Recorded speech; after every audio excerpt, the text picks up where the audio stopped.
صلی اللہ علیہ وسلم کے بارے میں ہماری ماں حضرت عائشہ فرماتی ما ضرب رسول اللہ صلی اللہ علیہ وسلم امرأۃ ولا صبیا قط، کبھی کسی بچے کو نہیں مارا، کبھی کسی عورت پر ہاتھ نہیں اٹھایا۔ ومن انتقم لنفسہ قط، کبھی اپنی ذات کے لیے کسی سے انتقام نہیں لیا کہ اس نے مجھے گالی دی تھی، اس نے برا کہا تھا، اس نے میری بیوی پر تہمت، اپنی ذات کے لیے کبھی نہیں۔ ان الحمد للہ نحمده ونستعینه ونستغفره ونؤمن به ونتوکل علیہ ونعوذ باللہ من شرور انفسنا ومن سیئات اعمالنا، من یهده اللہ فلا مضل له ومن یضلل فلا هادی له، ونشهد ان لا الہ الا اللہ وحدہ لا شریک له، ونشهد ان محمدا عبده ورسوله، وبعد۔ قال اللہ تبارک و تعالی فی القرآن المجید والفرقان الحمید، اعوذ باللہ من الشیطان الرجیم، بسم اللہ الرحمن الرحیم۔ لقد جاءکم رسول من انفسکم عزیز علیہ ما عنتم حریص علیکم بالمؤمنین رؤوف الرحیم، صدق اللہ العظیم۔ وقال النبی صلی اللہ علیہ وسلم لا یؤمن احدکم حتی اکون احب الیہ من والدہ وولدہ والناس اجمعین، وفی روایت من اہلہ ومالہ والناس اجمعین، او کما قال علیہ الصلاۃ والسلام۔ محترم بزرگوں، دوستوں اور ساتھیوں، اللہ رب العزت نے قرآن کریم میں ارشاد فرمایا کہ اے لوگو، تمہارے پاس تمہارے اندر سے ایک رسول آ چکے ہیں، عزیز علیہ ما عنتم، تمہارا مشکلات میں پڑنا، پریشانی میں پڑنا انہیں بھی بھاری ہوتا ہے، ان پر بھی دشوار ہوتا ہے، اور وہ تمہارے لیے خیر کے حریص ہیں، تمہاری بھلائی چاہتے ہیں، اور ایمان لانے والوں کے لیے ان کے اندر رافت ہے، ان کے اندر رحمت ہے، کوٹ کوٹ کر بھری ہوئی ہے۔ پھر اللہ کے نبی صلی اللہ علیہ وسلم نے ارشاد فرمایا خود کہ تم میں سے کوئی اس وقت تک مومن نہیں ہو سکتا جب تک کہ وہ مجھے اپنے والدین سے زیادہ، اپنی اولاد سے زیادہ، اپنے اہل خانہ سے زیادہ، اپنی مال و دولت سے زیادہ چاہنے نہ لگے، محبت نہ کرنے لگے۔ میری محبت ان تمام محبتوں پر فائق اور برتر اور غالب نہ ہو جائے، تب تک تم ہم میں سے کسی کا ایمان کامل نہیں ہو سکتا۔ میرے بھائیوں، دوستوں اور ساتھیوں، اللہ کے رسول کی عظمت کے متعدد پہلو ہیں۔ ایک تو آپ کی عظمت وہ ہے جو رسول کی حیثیت سے ہے، اس کا ہم صحیح سے ادراک نہیں کر سکتے، گرچہ اعتراف کر سکتے ہیں اور کرتے ہیں۔ البتہ آپ کی ایک عظمت کا پہلو ہے آپ کی انسانی حیثیت۔ اس لحاظ سے جب ہم نبی اکرم صلی اللہ علیہ وسلم کی زندگی کا جائزہ لیتے ہیں تو بہت سی نمایاں خاصیتیں، نمایاں باتیں ہمیں نظر آتی ہیں، اور اتنے پہلو عظمت کے سامنے آتے ہیں کہ شاعر کی زبان میں کہنا پڑتا ہے دامان نگاہ تنگ گلے حسن تو بسیار، گلچی بہار تو زدامہ گلا دارد، یا حفیظ میرٹھی کے الفاظ میں ثبوت عظمت انسانیت ہیں محمد مصطفیٰ انسان کامل، نہ ہو جن میں تمہارا نقش شامل، وہ نقشے ہیں مٹا دینے کے قابل۔ تو میرے بھائیو، دوستوں اور ساتھیوں، انسان کی حیثیت سے جب ہم اللہ کے رسول کی سیرت کا، آپ کی کردار کا، آپ کی زندگی کا جائزہ لیتے ہیں تو ہمیں ایک بات بڑی عجیب دکھائی دیتی ہے، وہ یہ ہے کہ آپ صلی اللہ علیہ وسلم حالات کے لحاظ سے بدلتے نہیں تھے۔ عام انسانوں کا حال یہ ہے، ماتحتوں کے سامنے شیر بنتے ہیں اور مافوقوں کے سامنے گیدڑ بن جاتے ہیں، جو زیر دست ہوتے ہیں ان کے سامنے اکڑ اکڑ کر آتے ہیں، اور جو بالا دست ہوتے ہیں ان کے سامنے خود دم ہلانے لگتے ہیں، عاجزی اور انکساری سے پیش آتے ہیں۔ یعنی لوگوں کے ساتھ پیش آنے کا ان کا پیمانہ الگ الگ ہوتا ہے، کسی کے آگے سلام کرنا، کسی کے آگے اکڑ دکھانا، کسی کو ڈانٹنا ڈپٹنا۔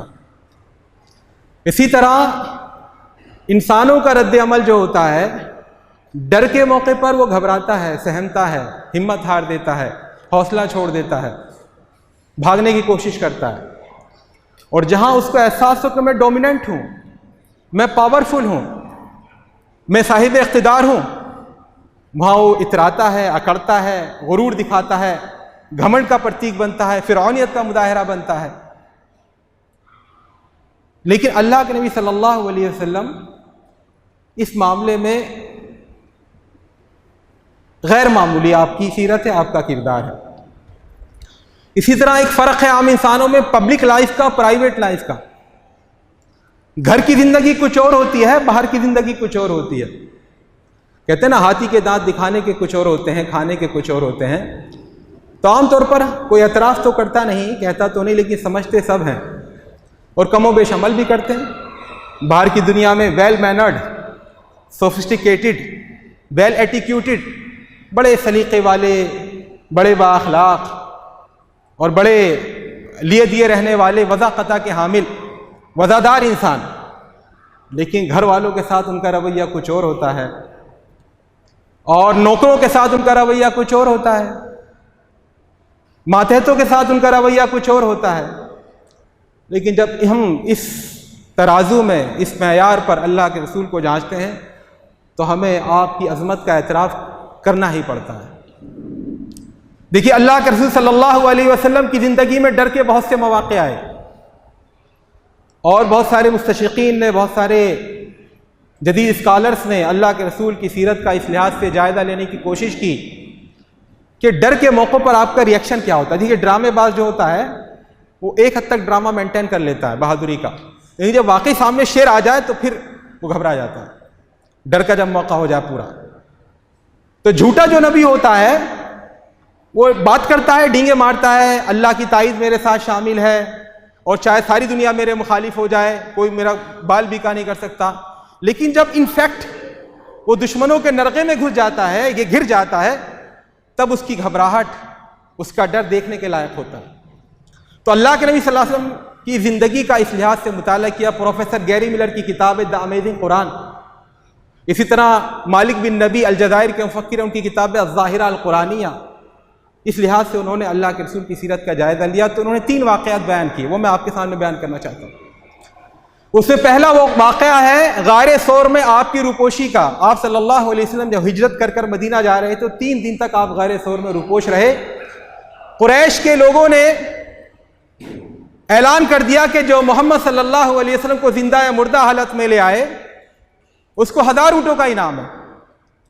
سارے گنڈے، سارے جو تالے آزما تھے، وہ سارے جو شارٹ کٹ چاہتے تھے کمائی کا، وہ سب اس چکر میں پڑ گئے کہ کہیں محمد صلی اللہ علیہ وسلم کا ہمیں سراغ لگ جائے اور ہم گرفتار کر کے اور پکڑ کر لے آئیں. اسی میں عہد جاہلیت میں ایک فوٹ ٹریکنگ ہوتی تھی، قدموں کے نشانات کا پیچھا کرتے ہوئے جانا. اللہ کے نبی صلی اللہ علیہ وسلم حضرت ابوبکر صدیق کے ساتھ غار میں روپوش ہیں. کفار قریش قدموں کے نشانات کا پیچھا کرتے کرتے غار کے دہانے پر پہنچ گئے ہیں. اس وقت اگر محمد صلی اللہ علیہ وسلم جھوٹے ہوتے، نعوذ باللہ ثم نعوذ باللہ، ڈرامہ کر رہے ہوتے نبوت کا، گھبرا جاتے. حضرت ابوبکر رضی اللہ تعالیٰ عنہ حالانکہ صدیق ہیں لیکن گھبرا گئے کیونکہ انسان تھے، رسول نہیں تھے. کہہ رہے ہیں اللہ کے رسول کفار ہمارے سامنے پہنچ گئے ہیں، اگر ان میں سے کسی نے بھی نیچے گردن جھکا کر دیکھ لیا تو ہمیں دیکھ لے گا.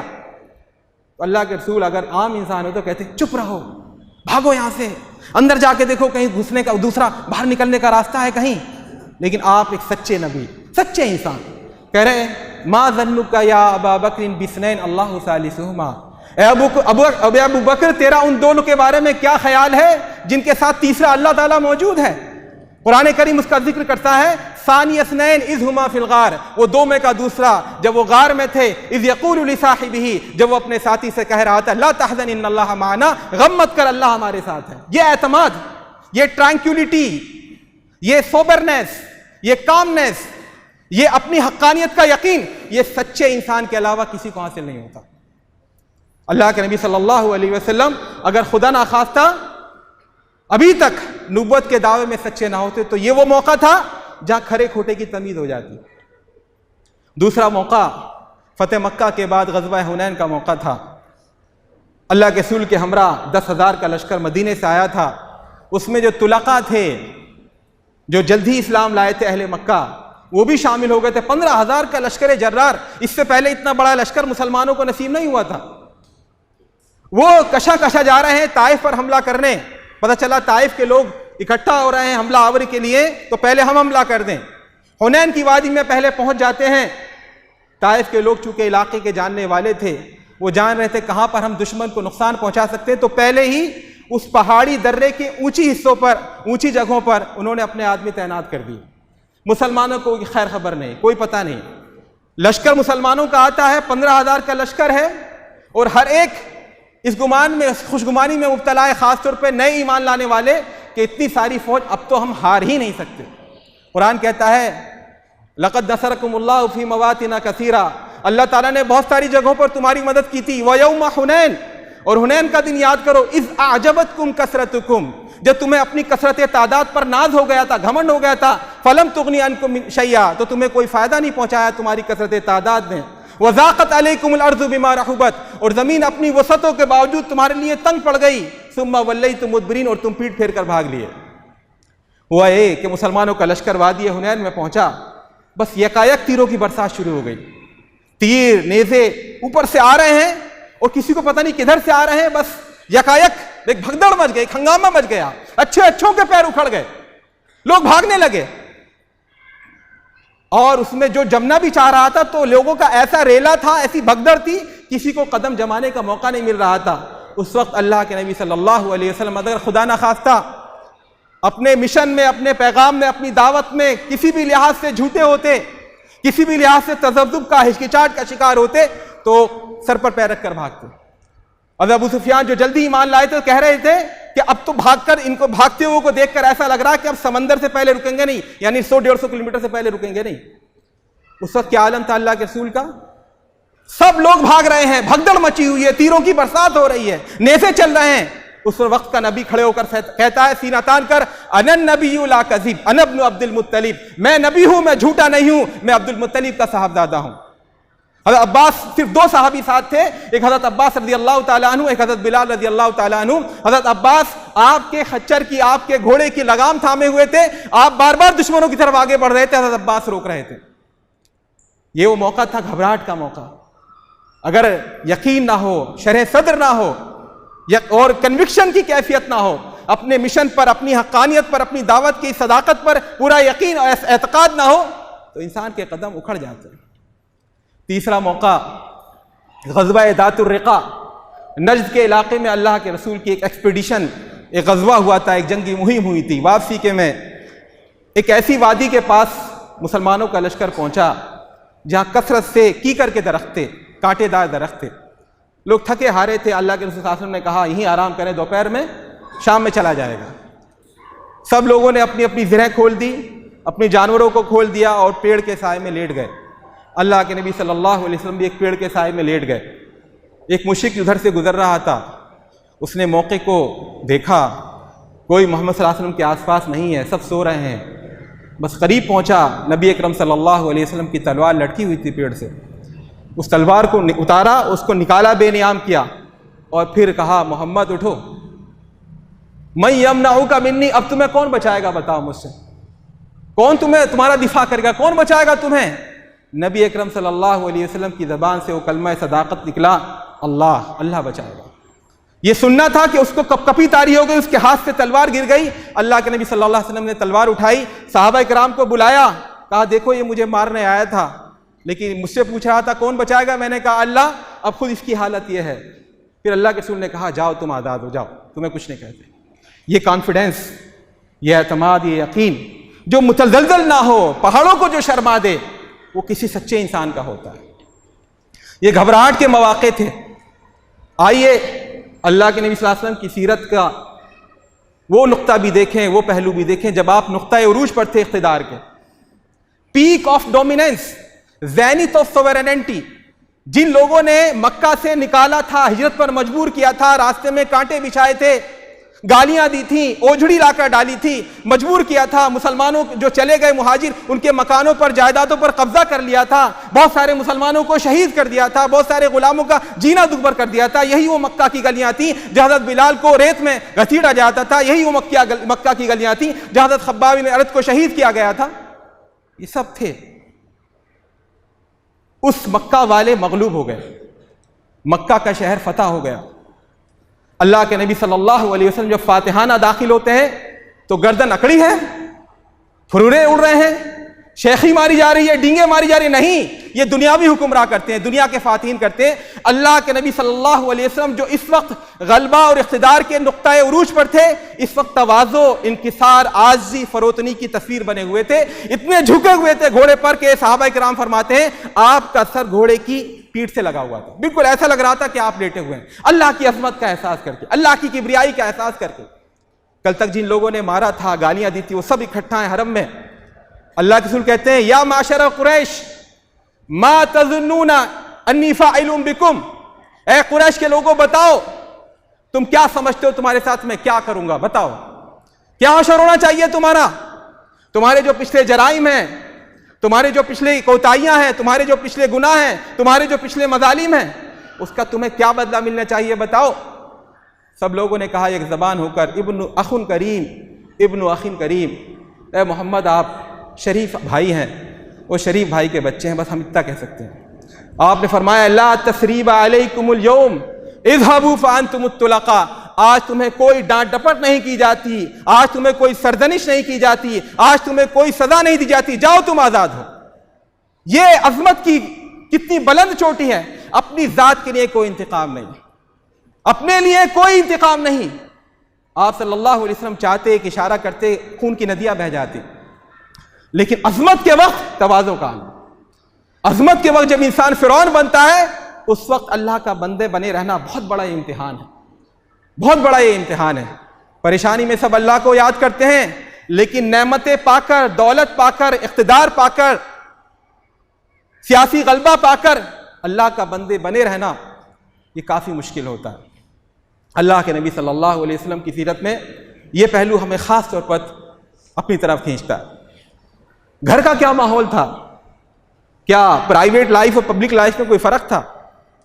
ایک تو اہم بات یہ تھی، ہر آدمی اپنی گھر کی زندگی چھپاتا ہے. اللہ کے رسول نے باقاعدہ اعلان کر رکھا تھا، ہماری ماں کو تاکید کر رکھی تھی، تمام صحابہ کرام کو تاکید کر رکھی تھی کہ مجھے جو بھی کرتے ہوئے دیکھو، جو بھی کہتے ہوئے دیکھو، سب کو بتاؤ. میری کوئی لائف پرائیویٹ لائف نہیں ہے، کچھ بھی میں کہوں اسے بتاؤ، کچھ چھپانے کی ضرورت نہیں ہے. ایسا کوئی دعویٰ نہیں کر سکتا، اپنے گھر کے بچوں یا بیویوں سے نہیں کہہ سکتا کہ جاؤ سب کچھ ساری باتیں بتایا کرو. اللہ کے رسول نے یہ کیا، ایسا کوئی نہیں کرتا. اللہ کے رسول صلی اللہ علیہ وسلم کے بارے میں ہماری ماں حضرت عائشہ فرماتی ما ضرب رسول اللہ صلی اللہ علیہ وسلم امراۃ ولا صبیا قط، کبھی کسی بچے کو نہیں مارا، کبھی کسی عورت پر ہاتھ نہیں اٹھایا. ومن انتقم لنفسه قط، کبھی اپنی ذات کے لیے کسی سے انتقام نہیں لیا کہ اس نے مجھے گالی دی تھی، اس نے برا کہا تھا، اس نے میری بیوی پر تہمت، اپنی ذات کے لیے کبھی نہیں. الا ان تنتهك حرمۃ من حرمات اللہ، البتہ اللہ کا حکم کہیں پامال کیا جائے، اللہ کی آیات کا مذاق اڑا جائے تو آپ غصہ ہوتے تھے، اور ایسا غصہ ہوتے تھے کہ پھر کوئی ٹھہر نہیں پاتا تھا. انس بن مالک کہتے ہیں خدمت رسول اللہ صلی اللہ علیہ وسلم 10 سنین، 10 سال تک میں نے نوکری کی ہے اللہ کے رسول کے گھر میں، 10 سال نوکر بن کے رہا ہوں، خادم رہا ہوں. فما نہرانی قط، کبھی نہیں ڈانٹا، ولا سبنی قط، کبھی برا نہیں کہا، ولا قال ما لما صنعت ولا قال اللہ صنعت، کبھی یہ نہیں کہا بھائی فلاں کام کیوں نہیں کیا، اور کبھی یہ نہیں کہا کہ فلاں کام کیوں کر دیا، یہ حرکت کیوں کر، کبھی نہیں ڈانٹا. یہ نبی اکرم صلی اللہ علیہ وسلم کا ایسا اعلیٰ کردار ہے، ایسا اخلاق کا اعلیٰ نمونہ ہے کہ انسانوں میں اس کی مثال نہیں ملتی. یہ انسانی حیثیت سے آپ کی بلندی کی دلیل ہے. دیکھیے جو جھوٹا نبی ہوتا ہے وہ ایک تو جھوٹی پیش گوئیاں کرتا ہے، ڈینگے مارتا ہے، شیخی مارتا ہے، اور جب اس کی پیش گوئی سچی نہیں ہوتی تو اس کی تعویل کرنے لگتا، نہیں میرے کہنے کا مطلب یہ تھا، میرے کہنے کا مطلب یہ تھا. عام طور پہ ہم 2000 آنے سے پہلے سن رہے تھے 2000 میں دنیا تباہ ہو جائے گی، فلاں فلاں پیش گوئی کر رہا ہے. پھر کسی نے کہا 2006 میں تباہ ہوگی، کسی نے کہا 2012 میں تباہ ہوگی. اب آگے بڑھتا چلا جائے، لوگ تعویل کرنے لگتے ہیں. نبی اکرم صلی اللہ علیہ وسلم نے اس طرح کی کبھی ڈینگ نہیں ماری، کبھی کوئی شیخی نہیں ماری. بلکہ اگر قدرت نے ایک موقع دیا بھی بوسٹ کرنے کا، اپنی شیخی بھگارنے کا، اس کو کیش کرانے کا، اس کا کریڈٹ لینے کا، اللہ کے رسول نے ایک سچے نبی کے طور پر اس کا انکار کر دیا، اس کو ریجیکٹ کر دیا۔ ایک واقعہ سناتا ہوں میں۔ اللہ کے نبی صلی اللہ علیہ وسلم کے 4 بیٹیاں تھیں اور 2 بیٹے تھے حضرت خدیجہ رضی اللہ تعالی عنہا سے۔ سب کا انتقال ہو گیا سوائے حضرت فاطمہ کے۔ ایک ایک کر کے بچپن میں بچوں کا انتقال ہو گیا، لڑکیوں کا بڑے ہو کر انتقال ہو گیا شادی کے بعد۔ صرف حضرت فاطمہ زندہ تھی جب اللہ کے رسول صلی اللہ علیہ وسلم کی وفات ہوئی۔ آپ کے صاحبزادے اخیر میں ہماری ماں حضرت ماریہ قبطیہ کے بطن سے حضرت ابراہیم پیدا ہوئے، یعنی آخری دور میں، آخری چند سالوں میں حضرت ابراہیم علیہ السلام، حضرت ابراہیم رضی اللہ تعالیٰ عنہ جو آپ کے صاحبزادے تھے، ان کی ولادت ہوئی۔ اللہ کے رسول بڑی محبت کرتے تھے، بچوں سے محبت کرتے، جو اپنے بچے نہیں تھے ان سے بڑی محبت کرتے تھے، اپنا بچہ تھا، اور خاص طور پہ گھر میں کوئی بچہ نہ ہو، پھر بچہ آ جائے تو اس کو ویسے ہی گھر کے خاندان کے لوگ بہت چاہتے ہیں، پھر بڑھاپے کی اولاد بتاتے ہیں، بہت زیادہ محبت ہوتی ہے اس سے۔ پھر اللہ کے رسول سے زیادہ شفیق اور مہربان کون ہوگا؟ لیکن اس سے پہلے یہ آیت نازل ہو چکی تھی، ما کان محمد ابا احد من رجالکم، محمد تمہارے مردوں میں سے کسی کے باپ نہیں ہے۔ تو اللہ کے رسول کو یہ اندیشہ تھا کہ ان کی وفات ہو جائے گی، اور یہی ہوا۔ 2.5 یا 1 سال کے وہ بچے تھے، ان کی طبیعت خراب رہنے لگی۔ حضرت ماریہ پڑوس میں کہیں چلی گئی، ایک جگہ کھلی جگہ میں جہاں پر اس کی تیمارداری ہو سکے بچے کی، وہاں ہماری دوسری مائیں بھی جمع ہو گئیں۔ اللہ کے رسول کے پاس پیغام بھجوایا گیا کہ بچہ ہچکی لے رہا ہے، آخری دم ہے، آپ آ جائیں۔ آپ صلی اللہ علیہ وسلم نے فرمایا للہ ما اخذ ولہ ما ترک، اللہ کا ہے جو لے جو چھوڑ دے، کوئی ضرورت نہیں، کوئی بات نہیں۔ لوگوں نے بہت اصرار کیا، ہماری ماں نے بہت بار بار کہلوایا، تو آپ اٹھ کر تشریف لائے۔ وہ بچہ جو ہچکی لے رہا تھا آپ صلی اللہ علیہ وسلم کی گود میں ڈال دیا گیا۔ آپ صلی اللہ علیہ وسلم ضبط غم کی وجہ سے آپ کا چہرہ متغیر ہو گیا تھا، بدل گیا تھا، برداشت کر رہے تھے رونا۔ آخری بچے نے ہچکی لی، روح قفصے سے انصرو سے پرواز کر گئی، آپ صلی اللہ علیہ وسلم کی آنکھ سے آنسو گرنے لگے۔ ایک صحابی نے کہا اللہ کے رسول آپ روتے ہیں؟ کہا رونے پر کوئی حرج نہیں، زبان سے کوئی بات غلط نکلے تو اس پر اللہ پکڑ کرتا ہے۔ پھر آپ نے جملہ فرمایا العین تدمع، آنکھ رو رہی ہے، والقلب یحزن، دل سوگوار ہے، وَإِنَّا عَلَىٰ فِرَاقِكَ يَا إِبْرَاهِيمُ لَمَحْزُونُونَ، اے ابراہیم ہم تمہاری جدائی سے بڑے غمزدہ ہیں، وَلَٰكِن لَا نَقُولُ إِلَّا مَا يُرْضِي رَبَّنَا، لیکن ہم زبان سے وہی بات کہیں گے جو رب کو راضی کرے، إِنَّا لِلَّهِ وَإِنَّا إِلَيْهِ رَاجِعُونَ۔ یہ موقع تھا غم کا موقع، ساری مائیں رو رہی تھی اور پورے مدینہ میں افسردگی طاری تھی۔ یکایک آدھے 1 گھنٹے کے بعد سورج گرہن ہو گیا، دن میں اندھیرا ہو گیا۔ اسی وقت آدھے گھنٹے کے اندر لوگوں نے کہا محمد صلی اللہ علیہ وسلم کا بیٹے آج انتقال کیا ہے، ان کے بیٹے نے، اس وجہ سے سورج گرہن ہوا ہے۔ یہ بہت بڑی وہ تھی۔ اللہ کے رسول اگر جھوٹے ہوتے تو کہتے ہاں ہاں بھائی بلا وجہ کا ایک ایڈورٹائزمنٹ ہو رہا ہے نا، عظمت بڑھ رہی ہے کہ بتائیے اللہ کے رسول کے دل کو صدمہ ہوا تو کائنات بھی رو رہی ہے، سورج بھی کالا پڑ گیا، کتنی بڑی بات ہے، کتنے بڑے اللہ والے ہیں یہ۔ اور اگر ہمارے جیسے کچے پکے مسلمان ہوتے تو کم از کم چپ رہتے، اور بعد میں اللہ پوچھتا تو کہتے ہم نے تھوڑی کہا تھا لوگوں سے، لوگ خود ہی اپنے بات کر رہے تھے، ہم نے تھوڑی کہا تھا۔ لیکن اللہ کے رسول صلی اللہ علیہ وسلم کی پہلی حیثیت تھی رسول کی، تو جیسے ہی آپ صلی اللہ علیہ وسلم کو بتایا گیا کہ لوگوں میں یہ چرچا ہے کہ آج جو سورج گرہن ہوا ہے وہ آپ صلی اللہ علیہ وسلم کے صاحبزادے کے انتقال کی وجہ سے ہوا ہے، تو فوراً تیزی سے اٹھے۔ حالانکہ غم کا ماحول ہے، مائیں رو رہی ہیں ہماری اور پورا خاندان افسردہ ہے، لیکن آپ تیزی سے اٹھے۔ حضرت انس کہتے ہیں رضی اللہ تعالیٰ عنہ، جو اس حدیث کے راوی وہ کہتے ہیں اتنی تیزی سے اٹھے کہ چادر گھسٹ رہی تھی، یعنی یہ ہوش نہیں تھا کہ چادر کھسی سے، فوراً مسجد میں آئے اور کہا سب کو جمع کریں، اور آپ صلی اللہ علیہ وسلم نے خطبہ دیا، نماز پڑھائی، سورج گرہن کی جو نماز ہوتی ہے اس کے بعد کہا، خطبہ دیا کہ ان الشمس والقمر آیتان من آیات اللہ، یہ چاند اور سورج اللہ کی نشانیوں میں سے نشانی ہے، لا ينکسفان لموت احد ولا لحیاتہ، کسی کے جینے مرنے سے ان پہ کوئی فرق نہیں پڑتا، فاذا رأیتموہ فصلوا، تو جب تم سورج گرہن دیکھو، چاند گرہن دیکھو، نماز پڑھا کرو، اس کا میرے بیٹے کی وفات سے کوئی تعلق نہیں۔ یہ سچے نفس، یہ سچا انسان جو ہوتا ہے، عام حالات میں مکار انسان ہوتا تو اس کو کریڈٹ کرتا، کیش کرتا کہ ہاں ایسا ہے، اور اگر ایسا ہی ہوتا، چھوٹا موٹی بات ہوتی تو چپ رہتے۔ لیکن نبی اکرم صلی اللہ علیہ وسلم کی عظمت کی کتنی بڑی دلیل ہے، غم کا ماحول ہے، جگر گوشہ وفات پا چکا ہے، لوگ اپنے پاس سے باتیں بنا رہے، اللہ کے رسول نے کچھ نہیں کہا کہ میرے بیٹے کی وجہ سے ہو رہا ہے، لیکن جیسے ہی معلوم ہوا لوگوں میں غلط فہمی پھیل رہی ہے، فوراً جو ہے منبر پر تشریف لے گئے اور فوراً بتایا نہیں، دین میں کوئی کمپرومائز نہیں، دین اس طرح کی جھوٹی عقیدتوں پر نہیں چلتا، اس طرح کے جھوٹے معجزات پر نہیں چلتا. یہاں کوئی خاندانی نسبت اہم نہیں ہے, یہاں کوئی بڑا اور چھوٹا نہیں ہے. اگر فرق ہے تو تقویٰ کی بنیاد پر ہے, اللہ کے ڈر کی بنیاد پر ہے. میرے بھائی اور دوست اور ساتھی, یہ اللہ کے رسول کی عظمت ہے. اللہ کے رسول صلی اللہ علیہ وسلم نے یہ دعا مانگی. اس دعا کے بعد میں اپنی بات ختم کرنا چاہوں گا, اور یہ ایسی دعا ہے, میں دعوے سے کہہ رہا ہوں, آپ مسجد میں موجود ہیں, جمعے کا وقت ہے, آپ سچے دل سے اسے اپنے اور اپنے بچوں کے لیے نہیں مانگ سکتے, کوئی نہیں مانگ سکتا. اس دعا کو مانگنے کے لیے اور اس امید کے ساتھ کہ اللہ اس دعا کو قبول کر لے, بہت بڑا جگر چاہیے, بہت بڑی ہمت اور حوصلہ چاہیے. آپ صلی اللہ علیہ وسلم نے اپنے خاندان والوں کا ذہن نشی کرتے ہوئے یہ بات کہی, اے اللہ, اللہم اجعل رزق آل محمد قوتا. قوت کہتے ہیں دہاڑی کو, جتنا محنت کی اتنا کمایا, رات کو کھا کر ختم کیا, اب کل کے لیے پھر کام کرنا, پھر ملے گا. تو آپ نے دعا کی, اے اللہ آل محمد کا رزق قوت رکھ, ان کے یہ لکھپتی اور کروڑ پتی نہ ہوں, ان کی بلڈنگیں اور حویلیاں نہ ہوں, ان کی تجوریاں بھری ہوئی نہ ہوں. اگر کوئی محمد کے آل میں ہے, محمد سے نسبت رکھتا ہے, تو اللہ تعالیٰ ان کا رزق صرف قوت بنا, ان کو بہت زیادہ متکبر نہ ہونے دے, ان کو دولت کا پجاری نہ بننے دے. یہ دعا, یہ ایسی دعا ہے, کوئی جھوٹا نبی تو مانگ ہی نہیں سکتا اس دعا کو. یہ سچا نبی ہی مانگ سکتا ہے اپنے گھر والوں کے لیے, اپنے اہل خانہ کے لیے, اپنے رشتہ داروں کے لیے, اپنے سے تعلق رکھنے والوں کے لیے, کہ اے اللہ مجھ سے تعلق رکھنے والوں کا رزق قوت بنا, ان کو دنیا کا کتا مت بنا, دنیا کا حوثی مت بنا, دنیا کا حریص مت بنا. ایک صحابی آئے, اللہ کے رسول سے کہا, انی احبک, اے اللہ کے رسول میں آپ کو محبت کرتا ہوں, آپ سے مجھے تعلق ہے بہت. آپ نے کہا, انظر ما تقول, سوچ کر بولو تم کیا بول رہے ہو. زبان سے بول دینا کافی نہیں, سوچ کر بولو. آدمی جو بولتا ہے اس کا جواب دہ ہوتا ہے. کہا, واللہ احبک یا رسول اللہ, اللہ کی قسم میں بہت محبت کرتا ہوں آپ سے.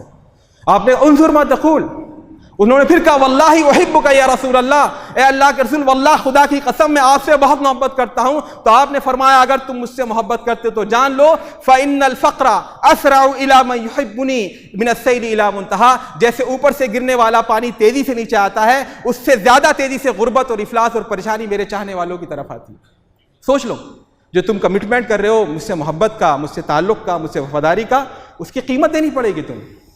ہماری ماں نے ایک بار اکٹھا ہو کر بس اتنا کہہ دیا کہ آپ ہمیں جو خرچہ دیتے ہیں وہ کم ہے, تھوڑا بڑھا دیجئے.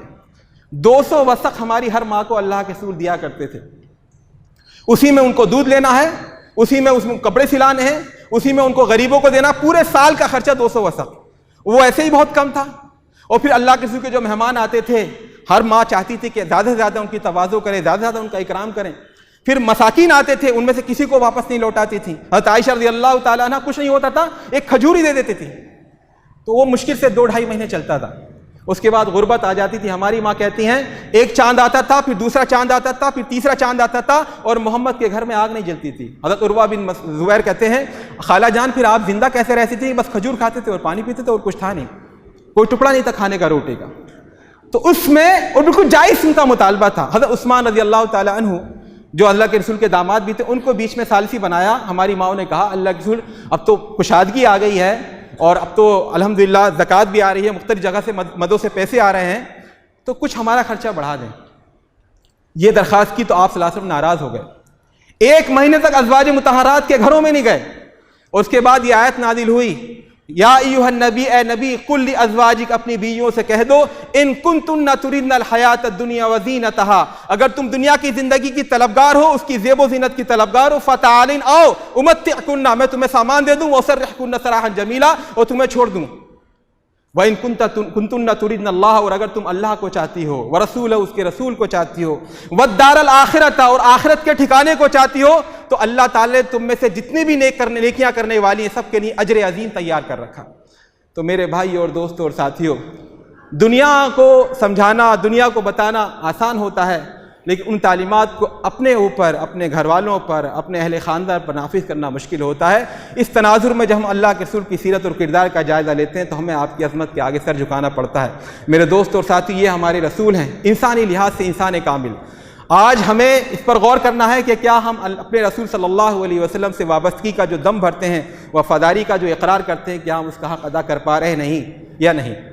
ہمیں تمہاری غلامی پہ فخر ہے, لیکن بھلا دیا ہے غلامی کا مدعا کیا ہے. وفا کو ایک تخیل بنا لیا ہم نے، ہمیں شعور نہیں مقصد وفا کیا ہے، طلب تصور منزل سے ہو چکی محروم، خود اپنی سمت سفر بھی ہمیں نہیں معلوم، پھر اس زبان سے کیسے تمہاری نعت کہیں۔ اقول قولی ھذا واستغفر اللہ لی ولکم ولسائر المسلمین فاستغفروہ انہ هو الغفور الرحیم۔